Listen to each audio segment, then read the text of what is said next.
Assalamualaikum warahmatullahi wabarakatuh. Para pemirsa yang budiman, di mana saja Anda berada, pada kesempatan kali ini kami akan memberikan sedikit informasi kepada Anda mengenai fenomena yang sedang marak terjadi di negara tercinta kita, Indonesia. Bagaimana kini agama tampil bukan sebagai pembawa kesejukan dan kedamaian di hati manusia, namun dihadirkan seolah-olah momok menakutkan yang disuguhkan oleh mereka yang mengklaim ulama namun berhati batu dan berwajah menyeramkan. Agama bukan lagi disampaikan dengan keluasan dan mau'izah hasanah, tapi justru dijadikan sebagai alat untuk mencaci maki dan menyesatkan yang tidak sepaham. Agama kini menjadi simbol-simbol intoleran kepada yang berbeda pemahaman. Majelis pengajian dan masjid-masjid kini menjadi sebuah ajang untuk mengadili dan menyudutkan sesama muslim yang tidak sehaluan. Mari kita lihat bagaimana penjelasan tokoh ulama muslimin dalam video berikut. Saya harapkan kepada kepolisian tidak ragu-ragu, tidak gamang dalam memberantas terorisme itu. Kalau mau dalil, saya kasih dalilnya. Jadi semua terorisme yang ada di dalam tahanan kami di Densus, di BNPT maupun di lapas-lapas untuk konteks Indonesia, semua berpaham Salafi Wahabi. Semua berpaham Salafi Wahabi. Kali ini kami akan jelaskan kepada pemirsa bagaimana hakikat Wahabi dan asal-usulnya, sehingga pemirsa tidak terkecoh dengan slogan mereka memurnikan akidah Islam dan kembali kepada Al-Quran dan Sunnah Nabi. Mereka menganggap bahwa seluruh muslimin selain mereka adalah penyembah kubur dan menyimpang dari tuntunan Al-Quran serta Sunnah Nabi. Tahukah Anda siapakah yang dimaksud Wahabi? Wahabi adalah sebutan yang ditujukan kepada para pengikut Muhammad bin Abdul Wahab, sebagaimana diakui oleh Ibn Baz, salah seorang ulama kebanggaan mereka. Dalam kitab Fatawa Nur Al-Darb, karya Ibn Baz, jilid 1, yang diterbitkan oleh Muasasa Al-Syekh Abdul Aziz bin Baz Al-Khairiyah, halaman 16. Ibn Baz ditanya, sebagian manusia menamakan ulama di Arab Saudi dengan Wahabi. Apakah kalian rela dengan nama ini? Dan apa sanggahan bagi yang menamakan kalian dengan nama tersebut? Ibn Baz menjawab, panggilan ini terkenal untuk ulama Tauhid, yaitu ulama Najd, yang mereka dinisbatkan kepada Syekh Imam Muhammad bin Abdul Wahab. Pada halaman 18, itu julukan yang terkenal dan mulia dan bukan sesuatu yang diingkari. Kami tegaskan, bukan sesuatu yang diingkari. Pada halaman 20, adapun kelompok Wahabi, mereka adalah pengikut Syekh Muhammad bin Abdul Wahab.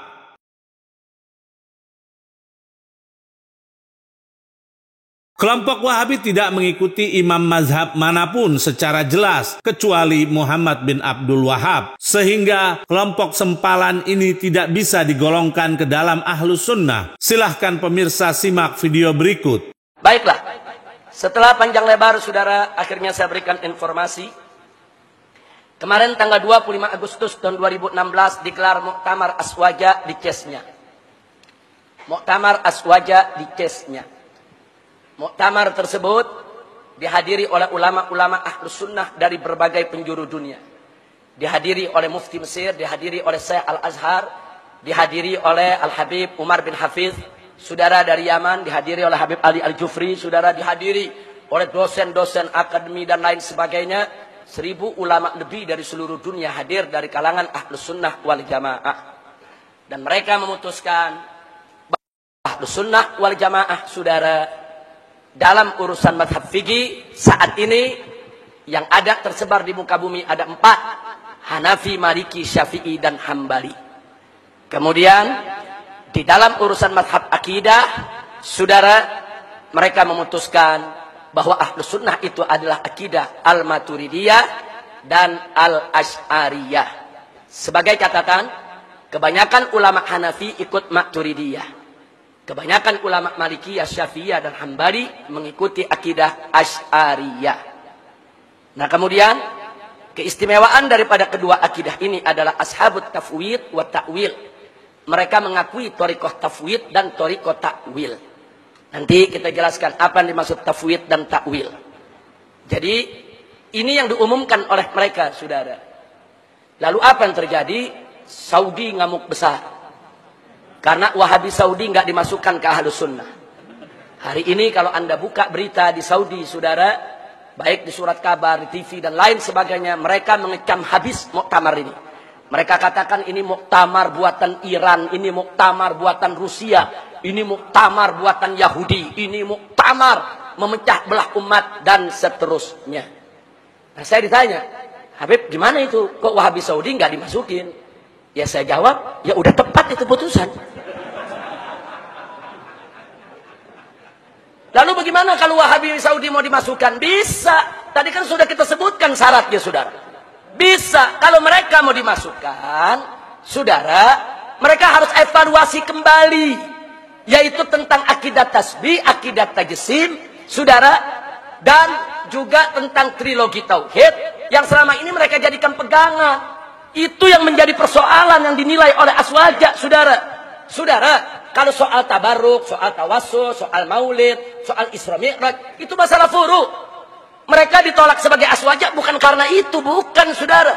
Bukan, mereka ditolak karena trilogi tauhidnya yang bertentangan dengan Aswaja. Memilah-milah orang kafir disebut ahli tauhid. Itu yang pertama. Yang kedua, karena akidah mereka ini beraroma tasbih dan tajsim. Nanti kita buktikan, saudara. Walaupun mereka menolak, mereka menyerupakan Allah dengan makhluk, mereka menjasmanikan Allah dalam rupa dan bentuk, saudara, sehingga mereka ditolak, dikategorikan sebagai Ahlus Sunnah wal Jamaah.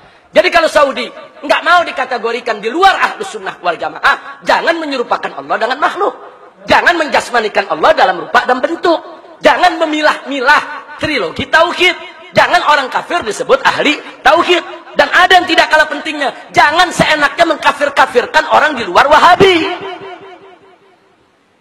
Nah, selama ini kan mereka yang keluarkan. Asy'ari dikeluarin dari Aswaja, saudara. Maturidi dikeluarkan dari Aswaja. Begitu kita keluarin dia dari Aswaja, lamuk, saudara. Sebab itu, ayah Muhammad bin Abdul Wahab dan juga saudaranya mewanti-wanti kepada muslimin di zamannya untuk waspada terhadap ajaran Muhammad bin Abdul Wahab, sebagaimana disebutkan dalam kitab berikut. Dalam kitab As-Suhubul Wabilah ala Dara'ih Al-Hanabilah, karya Muhammad bin Abdullah An-Najdi, jilid 1, yang diterbitkan oleh Muassasah Ar-Risalah, halaman 675 sampai 680. An-Najdi berkata di dalam biografi Abdul Wahab bin Sulaiman, dia adalah ayahnya Syekh Muhammad, yaitu pendiri Wahabi yang memiliki ajaran yang telah tersebar keburukan dakwahnya di dunia.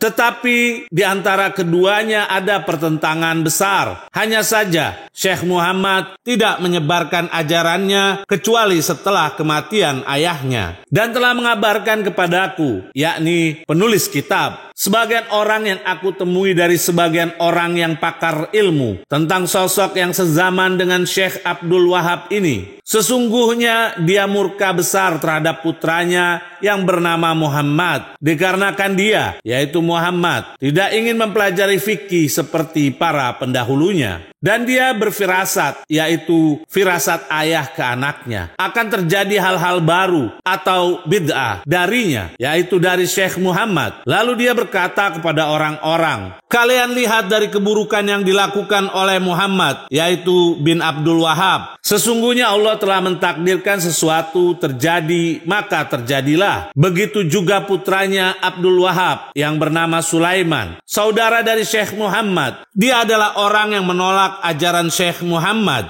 dan membantahnya dengan bantahan yang baik melalui ayat-ayat dan hadis-hadis Nabi. Dikarenakan dia, yaitu Syekh Muhammad, dia tidak menerima selain keduanya, yaitu Al-Quran dan Sunnah. Juga tidak menghiraukan pendapat orang alim manapun, baik yang terdahulu atau alim kontemporer yang ada selain dari Syekh Ibn Taimiyah dan muridnya, yaitu Ibn Qayyim. Sesungguhnya dia melihat perkataan dari keduanya sebagai nas yang tidak dapat ditakwilkan sampai kalimat. Kemudian An-Najdi melanjutkan bahwa saudaranya, yaitu Sulaiman bin Abdul Wahab, telah menulis sebuah kitab untuk menyanggah Muhammad bin Abdul Wahab. Dia menamakan kitab itu Faslul Khitab fi Radd ala Muhammad bin Abdul Wahhab, dan Allah menyelamatkannya dari keburukan Syekh Muhammad dan makarnya bersamaan dengan kekuasaan yang menakutkan, yang menimbulkan ketakutan. Sesungguhnya dia, yaitu Syekh Muhammad, jika seseorang berlawanan dengannya dan menentangnya, sementara dia tidak mampu untuk membunuhnya secara terang-terangan, maka dia akan mengirimkan kepadanya orang untuk membunuhnya di tempat tidurnya atau membunuhnya ketika di pasar pada malam hari dengan mengatakan kafir kepada yang menentangnya.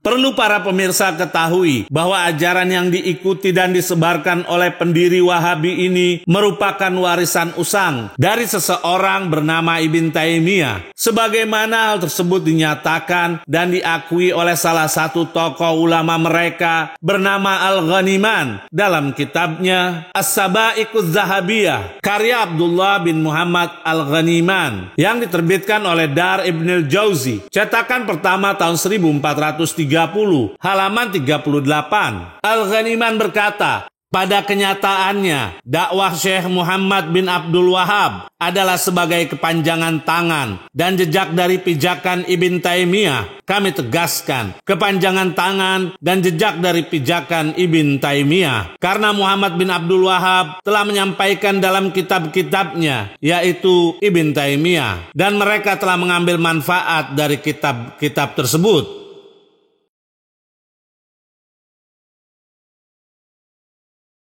Inilah bukti silsilah keilmuan yang dianut oleh kelompok Wahabi dengan bermuara kepada Ibn Taimiyah. Dengan bukti ini, sekaligus membongkar slogan kebohongan mereka yang selalu mengklaim sebagai para pengikut sunnah dan paling bertauhid. Yang dimaksud adalah sunnah dan tauhid versi Ibn Taimiyah. Ibn Taimiyah, Syekhul Islam, alladhi ja'ala Allah lahu al-qabula fil ard. Wa ana aqul wa uraddid, لو كان نبيا بعد محمد والصحابة لكان ابن تيمية.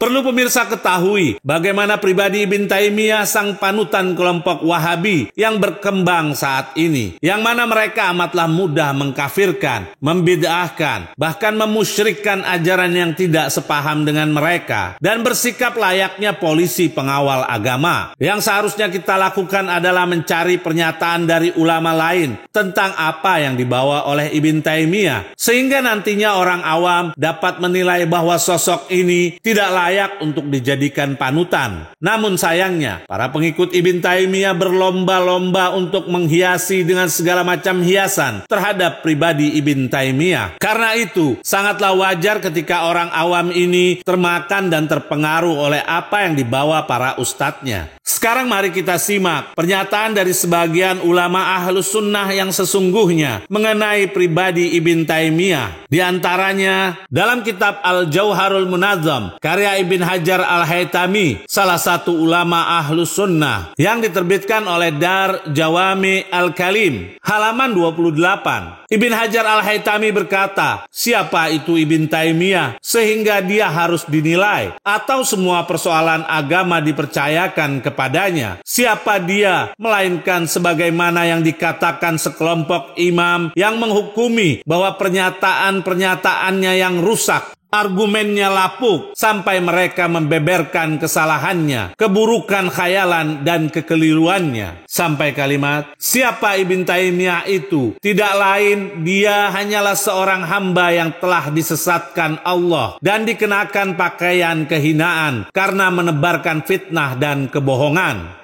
Dengan pernyataan Ibn Hajar ini, maka tidak heran jika para pengekor Ibn Taimiyah dari kelompok Wahabi selalu menebar fitnah dan kebohongan guna untuk memporak-porandakan barisan kaum muslimin. Sebagai contoh, keyakinan yang dianut oleh Ibn Taimiyah serta para pengikutnya dari rombongan Wahabi yang sangat berseberangan dengan kaum muslimin juga telah dinyatakan oleh Ibn Hajar dalam kitab yang sama. Pada halaman 148, Ibn Hajar berkata, di antara khurafatnya Ibn Taimiyah yang belum pernah diucapkan oleh seorang ulama pun sebelumnya, karena khurafat tersebut menjadi penyakit di tengah umat Islam, yang mana Ibn Taimiyah mengingkari istighatsah dan dan tawasul dengan Nabi Shallallahu Alaihi Wasallam.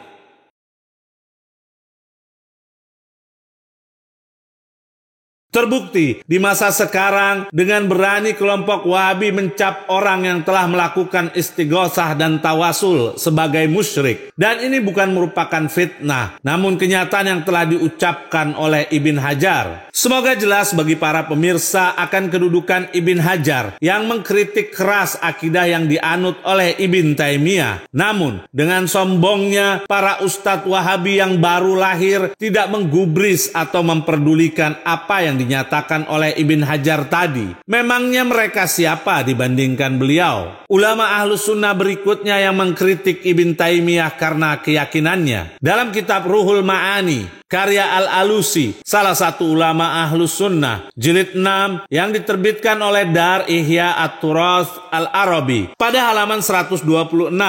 Al-Alusi berkata, ada sebagian manusia melarang bertawasul dengan zat dan bersumpah kepada Allah dengan salah satu dari makhluknya secara mutlak. Orang yang mempelopori keyakinan ini adalah Ibn Taimiyah.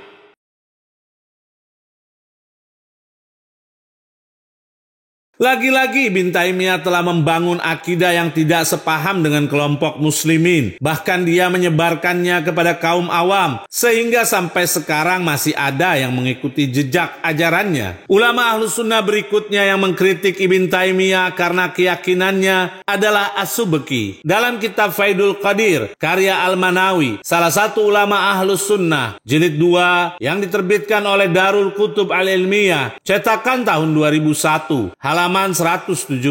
Al-Manawi berkata, As-Subki berkata, istighosah dan meminta syafaat melalui Nabi kepada Allah adalah perbuatan baik. Hal itu tidak diingkari oleh salaf dan khalaf. Sampai kemudian muncul Ibn Taimiyah. Kami tegaskan, sampai kemudian muncul Ibn Taimiyah. Dia mengingkari hal tersebut dan menyimpang dari jalan yang lurus, serta mengada-ngada apa yang tidak dikatakan oleh seorang ulama pun sebelumnya, yang kemudian menjadi penyakit di tengah-tengah umat Islam.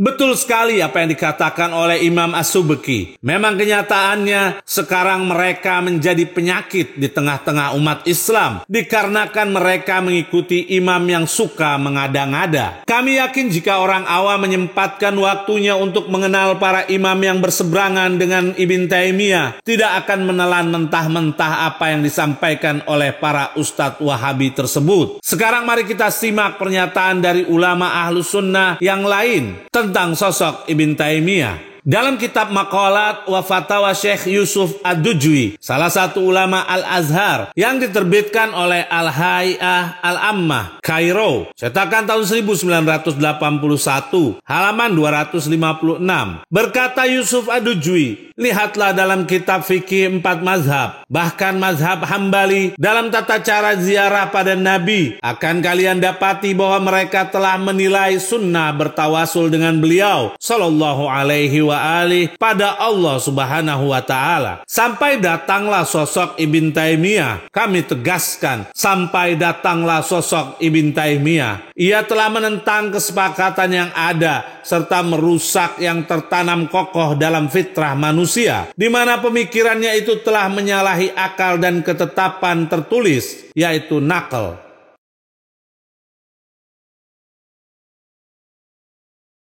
Jelas dari pernyataan di atas tadi bahwa karakter yang dimiliki oleh Ibn Taimiyah adalah selalu menentang kesepakatan, yang sifat tersebut sekarang ditularkan kepada para pencintanya dari kelompok Wahabi. Juga mari kita simak apa yang dinyatakan oleh Al-Kautsari, salah satu ulama Ahlus Sunnah, tentang Ibn Taimiyah. Dalam kitab Saifus Shaqil, karya As-Subki, catatan kaki diisi oleh Al-Kautsari. Keduanya adalah ulama Ahlus Sunnah Sunnah yang diterbitkan oleh Maktabah Al-Azhariyah halaman 126. Al-Kautsari berkata di dalam catatan kaki, dan hadis-hadis tentang menziarahi beliau sallallahu alaihi wa alihi itu sangatlah banyak, dan Al-Hafiz Salahuddin Al-Alai telah mengumpulkan jalur periwayatan hadisnya di dalam satu jilid sebagaimana yang sudah berlalu dan tentang wajibnya mengamalkan hal itu. Umat Islam senantiasa mengamalkannya sampai Ibn Taimiyah yang melenceng. Kami tegaskan, sampai Ibn Taimiyah yang melenceng dari apa yang telah orang-orang muslim lakukan. Ali Al-Qari berkata di dalam kitab Syarhus Syifa, Ibnu Taimiyah dari mazhab Hambali telah berlebihan, yang mana dia telah mengharamkan untuk bepergian demi berziarah kepada Nabi, sampai kalimat dan usahanya, yaitu Ibn Taimiyah dalam mencegah manusia dari menziarahi Nabi menunjukkan kedengkian yang tersembunyi terhadap Rasulullah. Kami tegaskan, kedengkian terhadap Rasulullah. Bagaimana mungkin dia menilai hal tersebut sebagai kemusyrikan yang ditujukan kepada kaum muslim dengan sebab melakukan ziarah dan tawasul, padahal mereka meyakini tentang hak beliau sallallahu alaihi wa alihi adalah hamba dan rasulnya. Mereka senantiasa menyebutkan itu di dalam sholat-sholat mereka paling sedikit sebanyak 20 kali di setiap harinya, sampai kalimat, dan para ulama masih terus melarang orang-orang awam dari bid'ah di dalam segala urusan mereka dan memandu mereka kepada sunnah dalam hal ziarah dan selainnya. Jika terdapat sesuatu perbuatan bid'ah dari kaum muslimin, namun para ulama tidaklah menganggap mereka musyrik di suatu hari nanti dengan sebab melakukan ziarah atau bertawasul, maka bagaimana mungkin sementara Allah telah menyelamatkan mereka dari kemusyrikan dan memasukkan iman di hati mereka? Orang yang pertama menetapkan bahwa hal itu merupakan kemusyrikan adalah Ibn Taimiyah.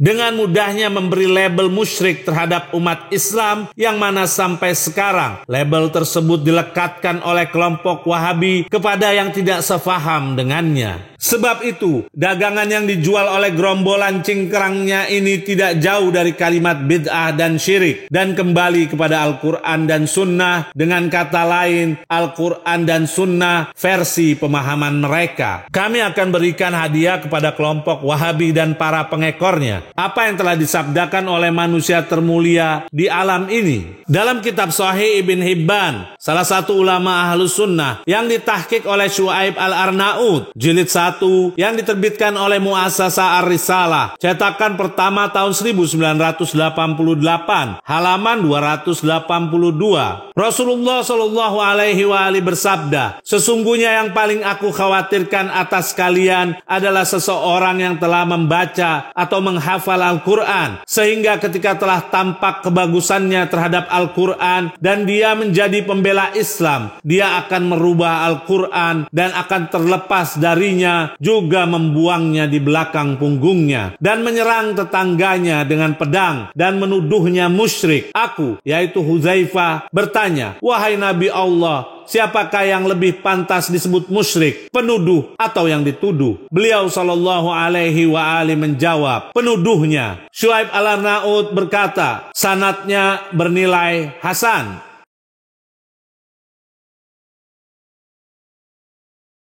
Silahkan para pemirsa menilai sendiri apa yang dimaksud oleh Rasulullah Shallallahu Alaihi Wasallam.